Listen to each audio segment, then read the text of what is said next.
20 ದಿನದ ಬಾಣಂತಿ ಹೋಗಿ ಮತದಾನ ಮಾಡಿದ್ರು. 20 ದಿನದ ಹಸುಗೂಸಿನೊಂದಿಗೆ ಅವರು ತೆರಳಿ ಮತವನ್ನ ಚಲಾಯಿಸ್ತಾರೆ. ಹಸುಗೂಸು ಪತಿ ಹಾಗೆ ತಾಯಿ ಬಂದು ಮತ ಪ್ರಕ್ರಿಯೆಯಲ್ಲಿ ಭಾಗಿಯಾದಂಥದ್ದನ್ನ ನಾವಿಲ್ಲಿ ಮತದಾನ ಪ್ರಕ್ರಿಯೆಯಲ್ಲಿ ಭಾಗಿಯಾದಂಥದ್ದನ್ನು ನಾವಿಲ್ಲಿ ನೋಡಬಹುದಾಗಿದೆ. ಇದು ಮತದಾರರಲ್ಲಿ ಯಾವ ರೀತಿಯಾದಂಥ ಒಂದು ಹುಮ್ಮಸ್ಸಿದೆ ಅನ್ನುವಂಥದ್ದಕ್ಕೆ ನಮಗೆ ಸಿಗ್ತಾ ಇರುವಂಥ ಉದಾಹರಣೆ ಆಗಿದೆ. ಆಮೇಲೆ ಈ ಬಾರಿ ಶಿಗ್ಗಾವಿ ವಿಚಾರವಾಗಿ ಹೇಳೋದಂತಾದ್ರೆ ವಿಶೇಷವಾಗಿ ಬಹಳ ಲೆಕ್ಕಾಚಾರಗಳು ನಡೀತಾ ಇದೆ. ಯಾಕೆ ಅಂತ ಅಂದ್ರೆ ಯಾವುದೇ ರೀತಿಯಾದಂಥ ಬಂಡಾಯ ಎರಡೂ ಪಕ್ಷದಲ್ಲೂ ಇಲ್ಲ. ಸೊ ಇಷ್ಟು ಬಾರಿ ಕಾಂಗ್ರೆಸ್ನ ಬಂಡಾಯ ಬಿಜೆಪಿಗೆ ಅನುಕೂಲ ಆಗ್ತಾ ಇತ್ತು ಅನ್ನುವಂಥದ್ದು ಹಲವು ವಿಶ್ಲೇಷಣೆ ಸಂದರ್ಭದಲ್ಲಿ ನಾವು ನೋಡ್ತಾ ಇದ್ವಿ. ಬಟ್ ಈ ಬಾರಿ ಬಂಡಾಯ ಇಲ್ಲದೆ ಕಾಂಗ್ರೆಸ್ ಸ್ಪರ್ಧೆ ಮಾಡಿರುವಂಥದ್ದು ಬಹುಶಃ ಬಿಜೆಪಿಯ ಲೆಕ್ಕಾಚಾರಕ್ಕೆ ಏನಾದರೂ ಉಲ್ಟಾ ಆಗುವಷ್ಟು ಮಟ್ಟಿಗೆ ಮುಂದುವರಿಯುತ್ತಾ ಅನ್ನುವಂಥದ್ದು ಒಂದು ಲೆಕ್ಕಾಚಾರ ಅಂತೂ ನಡೀತಾ ಇದೆ. ಅದು ನೋಡೋಣ ಏನಾಗುತ್ತೆ ಚುನಾವಣಾ ಫಲಿತಾಂಶ ಅಂತ ಹೇಳ್ಕೊಂಡು ನಾವು ಪ್ರತಿನಿಧಿ ಪ್ರಸನ್ನ ನಮಗೆ ಇದಕ್ಕೆ ಸಂಬಂಧಪಟ್ಟಂಗೆ ಮತ್ತಷ್ಟು ಡೀಟೇಲ್ಸ್ ಅನ್ನು ಕೊಡುವಂತ ನಿಟ್ಟಿನಲ್ಲಿ ನೇರ ಸಂಪರ್ಕದಲ್ಲಿ ಜಾಯ್ನ್ ಆಗ್ತಾರೆ. ಪ್ರಸನ್ನ, 3 ಕ್ಷೇತ್ರಗಳನ್ನ ನಾವು ಗಮನಿಸಿದಂತ ಸಂದರ್ಭದಲ್ಲಿ ಹೌದು ಅಭ್ಯರ್ಥಿಗಳಷ್ಟೇ, ಆದ್ರೆ ಅಭ್ಯರ್ಥಿಗಳ ಹಿಂದೆ ಇರುವಂತ ಲೆಕ್ಕಾಚಾರ ಬಹಳ ಇದೆ. ಎರಡೂ ಪಕ್ಷಗಳಿಗೆ ಸಂಬಂಧಪಟ್ಟಾಗಿನ ನಾಯಕರುಗಳು ತಮ್ಮ ನಾಯಕತ್ವ ಸಾಬೀತು ಮಾಡುವಂತ ನಿಟ್ಟಿನ ಪ್ರಯತ್ನದ ಒಂದು ಭಾಗ ಕೂಡ ಹೌದು ಈ ಉಪಚುನಾವಣೆ. ಅದರಲ್ಲಿ ಶಿಗ್ಗಾವಿಯಲ್ಲಿ ಸತೀಶ್ ಜಾರಕಿಹೊಳಿ ಅವರು ಕೂಡ ಈ ಬಾರಿ ನಾವು ಗಮನಿಸ್ತಾ ಇದ್ದೀವಿ. ಬಹಳ ರಣತಂತ್ರವನ್ನು ಎಣೆಯೋದು, ಉಸ್ತುವಾರಿಯನ್ನು ವಹಿಸಿಕೊಂಡು ಅದೇ ಚುನಾವಣೆಗೆ ಸಂಬಂಧಪಟ್ಟಾಗಿನ ಎಲ್ಲ ಉಸ್ತುವಾರಿಯನ್ನು ವಹಿಸಿಕೊಂಡು ಅವರು ಬಹಳ ಲೆಕ್ಕಾಚಾರ ಹಾಕಿ ಚುನಾವಣೆ ಮಾಡ್ತಾ ಇರುವಂತ ನಾವು ನೋಡ್ತಾ ಇದ್ದೀವಿ. ಹಾಗಾಗಿ ಈ ಬಾರಿಯ ಲೆಕ್ಕಾಚಾರಗಳು ಯಾವ್ಯಾವ ರೀತಿಯಾಗಿ ಆರಂಭಿಕ ಹಂತದಿಂದಲೂ ಕೂಡ ಕಂಡು ಬಂತು ಅನ್ನುವಂಥದ್ದು.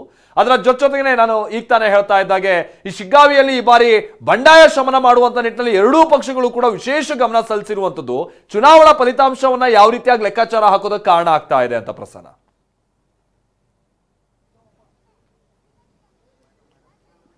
ಮಲ್ತೇಶ್, ಶಿಗ್ಗಾವಿಯ ರಾಜಕಾರಣ ಈ ಬಾರಿ ಬೇರೆ ತಿರುವನ್ನ ಪಡೆದುಕೊಳ್ಳುತ್ತಾ ಅನ್ನುವಂತಹ ಒಂದಷ್ಟು ಕುತೂಹಲ ಸಹಜವಾಗಿಯೇ ಮನೆ ಮಾಡಿದೆ.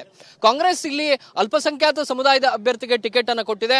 ಅದರಲ್ಲೂ ಅಲ್ಪಸಂಖ್ಯಾತ ಸಮುದಾಯವರು ಹಠ ಮಾಡಿ ನಮಗೆ ಟಿಕೆಟ್ ಬೇಕೇ ಬೇಕು ಅಂತೇಳಿ ಪಟ್ಟು ಹಿಡಿದು ಟಿಕೆಟ್ ಅನ್ನು ತೆಗೆದುಕೊಂಡಿದ್ದಾರೆ. ಅದಕ್ಕೆ ಪೂರಕವಾದಂತಹ ರೀತಿಯಲ್ಲಿಯೇ ಇಡೀ ಕಾಂಗ್ರೆಸ್ನ ಆಡಳಿತ ವರ್ಗ ಬಂದು ಇಲ್ಲಿ ಕೂತಿತ್ತು.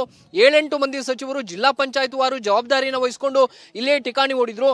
ಸತೀಶ್ ಜಾರಕಿಹೊಳಿ ಇರಬಹುದು, ಈಶ್ವರ್ ಖಂಡ್ರೆ ಇರಬಹುದು, ಶಿವಾನಂದ ಪಾಟೀಲ್ ಇರಬಹುದು, ಲಕ್ಷ್ಮೀ ಹೆಬ್ಬಾಳ್ಕರ್ ಇರಬಹುದು, ಆರ್ ಬಿ ತಿಮ್ಮಾಪುರ ಇರಬಹುದು, ಅವರೆಲ್ಲರೂ ಕೂಡ ಪ್ರತಿ ಒಂದೊಂದು ಜಿಲ್ಲಾ ಪಂಚಾಯತ್ ವ್ಯಾಪ್ತಿಗಳಲ್ಲೂ ಕೂಡ ಟಿಕಾಣಿಯನ್ನು ಹೂಡಿ ಯಾಸಿರ್ ಖಾನ್ ಪಠಾಣ್ ಅವರ ಪರವಾಗಿ ಒಂದಷ್ಟು ಕೆಲಸವನ್ನು ಮಾಡಿದ್ದಾರೆ. ಆ ಕೆಲಸಕ್ಕೆ ಮತದಾರ ಏನ್ ಹೇಳ್ತಾನೆ ಅನ್ನೋದು ಇವತ್ತಿನ ಮತದಾನ ಪ್ರಕ್ರಿಯೆಯಲ್ಲಿ ಅವರ ಭವಿಷ್ಯ ನಿರ್ಧಾರ ಆಗ್ತಾ ಇದೆ. ಒಂದು ಕಾಂಗ್ರೆಸ್ ಸರ್ಕಾರಕ್ಕೆ ಇಲ್ಲಿನ ಕ್ಷೇತ್ರವನ್ನ ಮತ್ತು ಬಿಜೆಪಿಯನ್ನ ಮಣಿಸಲೇಬೇಕಂತ ಅವಶ್ಯಕತೆ ಇದೆ ಅನ್ನೋದು ಪ್ರಮುಖವಾಗಿ. ಯಾಕೆ ಅಂತಂದ್ರೆ ಹಿಂದಿನ ಮುಖ್ಯಮಂತ್ರಿ ಮಾಜಿ ಮುಖ್ಯಮಂತ್ರಿ ಬಸವರಾಜ ಬೊಮ್ಮಾಯಿ ಅವರ ಪುತ್ರನಿಗೆ ಇಲ್ಲಿ ಟಿಕೆಟ್ ಕೊಟ್ಟಿರುವಂತಹ ಕಾರಣಕ್ಕೋಸ್ಕರ ಕಾಂಗ್ರೆಸ್ ಇದನ್ನು ಅತ್ಯಂತ ಗಂಭೀರವಾಗಿ ಪರಿಗಣಿಸಿದೆ. ಮಾಜಿ ಮುಖ್ಯಮಂತ್ರಿಗಳ ಮಗನನ್ನ ಮಣಿಸಿದ್ದೆ ಆದ್ರೆ ಕಾಂಗ್ರೆಸ್ಗೆ ಒಂದು ಕೊಂಬು ಬಂದಂತೆ. ಅದೇ ರೀತಿಯಲ್ಲಿ ಬಸವರಾಜ ಬೊಮ್ಮಾಯಿ ಅವರಿಗೂ ಕೂಡ ಕಳೆದ 17-18 ವರ್ಷಗಳಿಂದ ನಿರಂತರವಾಗಿ ತಾವು ಇಲ್ಲಿ ಪಾರುಪತ್ಯವನ್ನ ಸಾಧಿಸಿದ್ದಾರೆ, ಇಲ್ಲಿನ ಹಿಡಿತವನ್ನ ಇಟ್ಕೊಂಡಿದ್ದಾರೆ. ಜೊತೆಗೆ ಕ್ಷೇತ್ರವನ್ನ ಅಭಿವೃದ್ಧಿ ಮಾಡಿದೀನಿ ಅನ್ನುವಂತಹ ರೀತಿಯಲ್ಲೂ ಕೂಡ ಅವರು ಧಾಟಿಯಲ್ಲಿ ಮಾತನಾಡ್ತಾರೆ. ಅದರ ಫಲಿತಾಂಶ ಏನಾಗುತ್ತೆ, ಭರತ್ ಬೊಮ್ಮಾಯಿ ಅವರಿಗೂ ಕೂಡ ಅದು ಕ್ಯಾರಿ ಫಾರ್ವರ್ಡ್ ಆಗುತ್ತಾ ಮತ್ತು ಪುತ್ರನ ಭವಿಷ್ಯವನ್ನ ಮೊದಲ ಚುನಾವಣೆಯಲ್ಲಿ ಯಾವ ರೀತಿ ಶಿಗ್ಗಾಮಿಯ ಜನ ನಿರ್ಧರಿಸ್ತಾರೆ ಅನ್ನೋದಕ್ಕೂ ಕೂಡ ಇದು ಒಂದು ರೀತಿಯಲ್ಲಿ ಸತ್ವ ಪರೀಕ್ಷೆ ಆಗಿದೆ.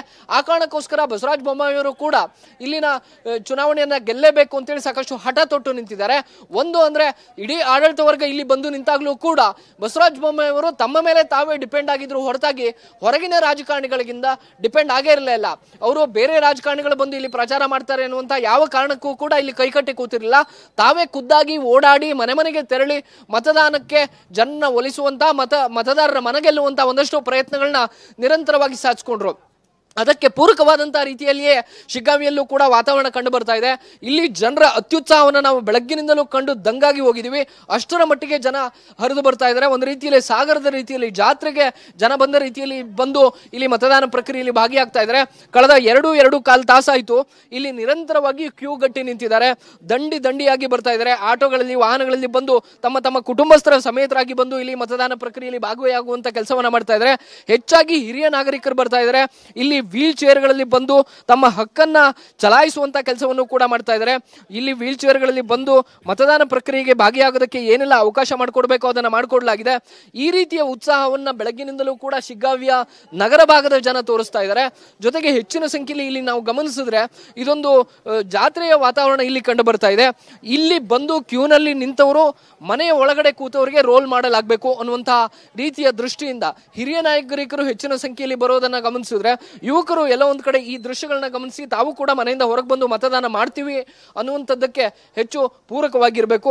ನಾವೀಗ ಮತದಾನ ಪ್ರಕ್ರಿಯೆಯಲ್ಲಿ ಭಾಗಿಯಾಗಿ ಬಂದಂಥವ್ರನ್ನ ಮಾತಾಡಿಸ್ತೀವಿ. ಎಷ್ಟು ವರ್ಷ ಅಜ್ಜಿಗೆ, ಹೇಗೆ ಮತದಾನ ಮಾಡಿದ್ರ, ಹೇಗಿದೆ? ಅಜ್ಜಿಯರಿಗೆ 82 ವರ್ಷ. ಅವರು ಪ್ರತಿ ಬಾರಿನೂ ಬಂದಾಗ ಇಲ್ಲಿ ವೋಟ್ ಮಾಡೇ ಹೋಗ್ತಾರೆ. ಅವರು ಒಂದು ಸರಿನೂ ಅವ್ರು ವೋಟ್ ಹಾಕ್ದೇನೆ ಒಮ್ಮೆನೂ ಹೋಗಿಲ್ಲ.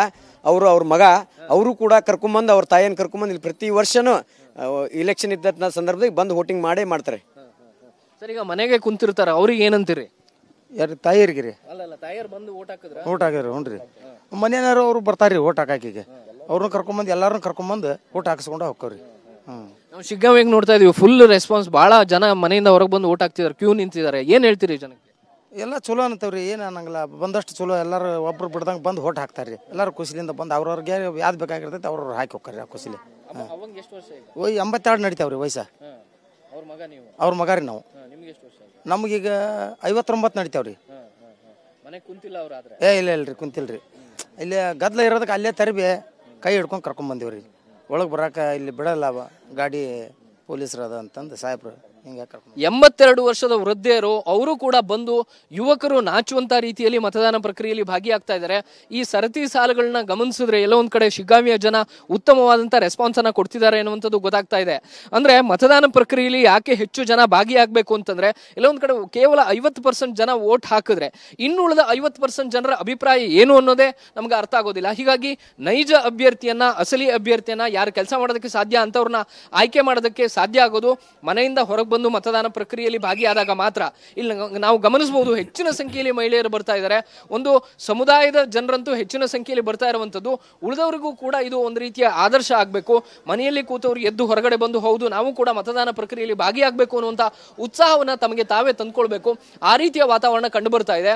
ಆಡಳಿತ ಪಕ್ಷಕ್ಕೆ ಈ ಒಂದು ಶಿಗ್ಗಾಂವಿ ಕ್ಷೇತ್ರವನ್ನ ತನ್ನ ಕಬ್ಜಾ ಮಾಡ್ಕೊಳ್ಳೇಬೇಕು ಅನ್ನುವಂತಹ ಒಂದು ಹಠ ಬಂದಿದೆ. ಆ ಕಾರಣಕ್ಕೋಸ್ಕರ ಶಿಗ್ಗಾಂವಿಗೆ ಮುಖ್ಯಮಂತ್ರಿ ಸಿದ್ದರಾಮಯ್ಯನವರೇ 3 ದಿನ ಠಿಕಾಣಿಯನ್ನು ಹೂಡಿದ್ರು. ಕಳೆದ 3-4 ವಿಧಾನಸಭಾ ಚುನಾವಣೆಯಲ್ಲಿ ಅವರು ಯಾವತ್ತೂ ಕೂಡ ಈ ಕ್ಷೇತ್ರಕ್ಕೆ ಕಾಲಿಟ್ಟ ಉದಾಹರಣೆಯೇ ಇರಲಿಲ್ಲ. ಈ ಕಾರಣಕ್ಕೋಸ್ಕರ ಎಲ್ಲ ಒಂದು ಕಡೆ ಕಾಂಗ್ರೆಸ್ಗೂ ಕೂಡ ಸ್ವಲ್ಪ ಮಟ್ಟಿಗೆ ಹಿನ್ನಡೆ ಆಗುತ್ತೆ ಅನ್ನುವಂಥ ರೀತಿಯ ವಾತಾವರಣ ಕಂಡು ಬರ್ತಾ ಇತ್ತು. ಆದರೆ ಈ ಬಾರಿ ಹಾಗಿರಲಿಲ್ಲ. ಮುಖ್ಯಮಂತ್ರಿ ಸಿದ್ದರಾಮಯ್ಯನವರು ತಾವೇ ಇಲ್ಲಿ 3 ದಿನಗಳ ಕಾಲ ಠಿಕಾಣಿಯನ್ನು ಹೂಡಿ ಅವ್ರನ್ನ ಕರೆತರುವಂತ ಕೆಲಸವನ್ನ ಮಾಡಿದ್ರು. ಇದೀಗ ಭರತ್ ಬೊಮ್ಮಾಯಿ ಅವರು ಕೂಡ ಬಂದಿದ್ದಾರೆ. ಬಸವರಾಜ ಬೊಮ್ಮಾಯಿ ಅವರು ಕೂಡ ಮತದಾನ ಪ್ರಕ್ರಿಯೆಯಲ್ಲಿ ಭಾಗಿಯಾಗೋದಕ್ಕೆ ಬಂದಿದ್ದಾರೆ. ಬಸವರಾಜ ಬೊಮ್ಮಾಯಿ ಅವರು ಈಗ ತಾನೇ ಹುಬ್ಬಳ್ಳಿಯಲ್ಲಿ ಆಂಜನೇಯನ ದೇವಸ್ಥಾನಕ್ಕೆ ಪೂಜೆಯನ್ನು ಸಲ್ಲಿಸಿ ಇಲ್ಲಿಗೆ ಬಂದಿರೋದನ್ನ ನಾವು ಗಮನಿಸಬಹುದು. ಸರ್, ಈಗ ಭರತ್ ಬೊಮ್ಮಾಯಿ ಅವರೇ, ಸರ್, ಈಗ ಮತದಾನ ಪ್ರಕ್ರಿಯೆಯಲ್ಲಿ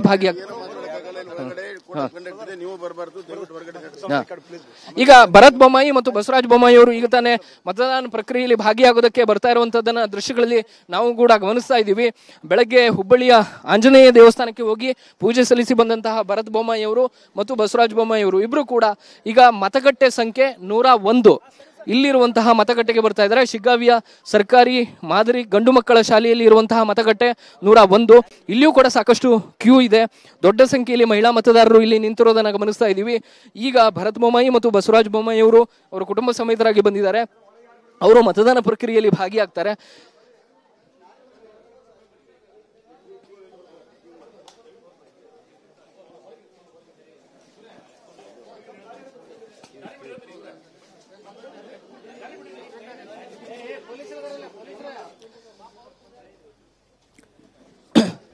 ಎಸ್, ನಾವು ನೋಡ್ತಾ ಇದ್ದೀವಿ ಶಿಗ್ಗಾಂವಿಯಿಂದ ನೇರ ದೃಶ್ಯಾವಳಿಗಳನ್ನು. ಇದೀಗ ತಾನೇ ತಂದೆ ಮತ್ತು ಮಗ ಇಬ್ಬರು ಕೂಡ ಮತದಾನಕ್ಕೆ ಬಂದಿದ್ದಾರೆ. ಶಿಗ್ಗಾಂವಿಯಿಂದ ನೇರ ದೃಶ್ಯಾವಳಿಗಳನ್ನು ನಾವು ನಿಮಗೆ ತೋರಿಸ್ತಾ ಇದ್ದೀವಿ.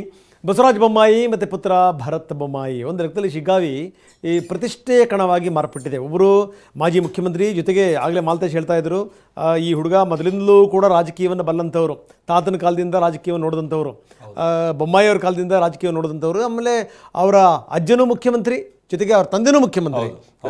ಭಾಳ ಈ ಅಪರೂಪವಾಗಿಂಥ ಪ್ರಕರಣಗಳನ್ನು ನಾವು ನೋಡ್ತೀವಿ ಕೆಲವೊಂದು ಸಂದರ್ಭಗಳಲ್ಲಿ.